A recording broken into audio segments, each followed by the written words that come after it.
Quand j'ai commencé mon étude sur Achille Millien, j'ai vite constaté qu'une année présentait une importance particulière dans sa vie. 1877. À cette date, Millien a publié pas moins de 8 recueils de poésie. Il n'a pas 40 ans et bénéficie déjà d'une renommée enviable. Depuis son village de Beaumont-la-Ferrière dans la Nièvre, il correspond avec une multitude d'écrivains français et étrangers. Pourtant, cette année-là, Achille Millien prend congé de la poésie pour 20 ans. Dans quelle entreprise a-t-il donc engagé si durablement son destin ?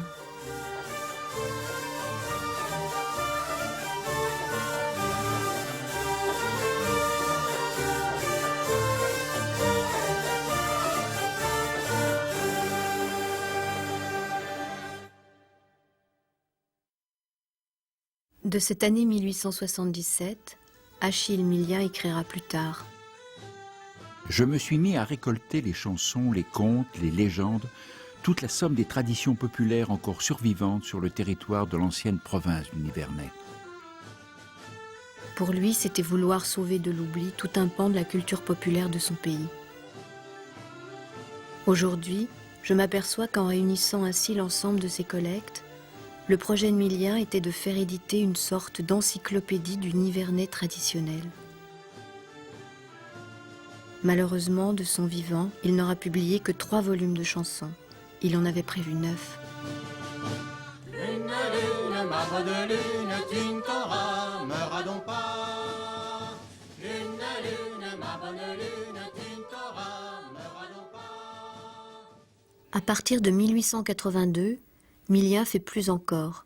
Il étend ses collectes à tout ce qu'on appelait le folklore. Les berceuses, les usages, les mots locaux, les proverbes, les coutumes. Et encore n'apparaît pas ici l'autre important volet des collectes de Millien, les contes. Récoltés par centaines, les contes présentent d'énormes difficultés de notation. Et effectivement, où il faut faire arrêter très souvent le compteur, ou bien se contenter de prendre des notes de loin en loin, exactement comme un étudiant prend en note le cours d'un professeur. Le conte est beaucoup plus arrangé dans sa publication que la chanson.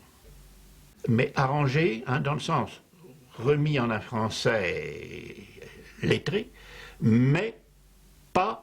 Et ça, j'insiste sur ce point parce que c'est un des reproches qu'on a fait aux folkloristes de cette époque. Pas du tout de mélange d'épisodes empruntés l'un à une version, l'autre à un autre. Non, non, il garde uniquement les épisodes que lui a dit son conteur. Celui-là pour cette version-là.